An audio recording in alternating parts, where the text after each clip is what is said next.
മതമൈത്രിക്കും സമുദായ സൗഹാർദ്ദത്തിനുമെല്ലാം പേരുകേട്ട നാടാണ് നമ്മുടെ ഈ കൊച്ചു കേരളം. അതിൽ അപ്രകാരം ഒരു സംസ്കാരം രൂപീകരിക്കുന്നതിൽ ക്രൈസ്തവ സഭകളുടെ പങ്ക് വളരെ വലുതാണ്. നമ്മൾ നൽകിയ മതേതര വിദ്യാഭ്യാസവും അതുപോലെ മതമൈത്രിക്കും നവോത്ഥാനത്തിനും നമ്മൾ നൽകിയ സംഭാവനകളുമെല്ലാം ഈ തരുണത്തിൽ സ്മരണീയമാണ്. ഇന്ന് പലതുകൊണ്ടും പ്രാധാന്യം അർഹിക്കുന്ന ഒരു ദിനമാണ്. അയോധ്യയിൽ രാമക്ഷേത്രത്തിൽ പ്രാണപ്രതിഷ്ഠാ ചടങ്ങ് നടന്നു. അതിൽ സന്തോഷിക്കുന്ന ഞങ്ങളുടെ ഹൈന്ദവ സഹോദരങ്ങളെയെല്ലാം എല്ലാവിധ ആശംസകളും അറിയിക്കുകയാണ്.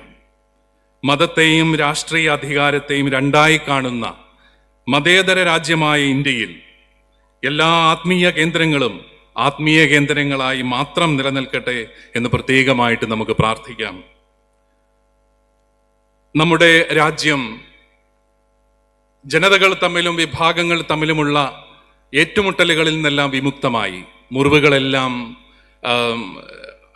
തന്നെ മാറ്റിക്കൊണ്ട് എല്ലാം സുഖമാക്കിക്കൊണ്ട് ഒരുമയിലും കൂട്ടായ്മയിലും മുന്നേറട്ടെ എന്നും നമുക്ക് ഈ ദിവസം പ്രാർത്ഥിക്കാം.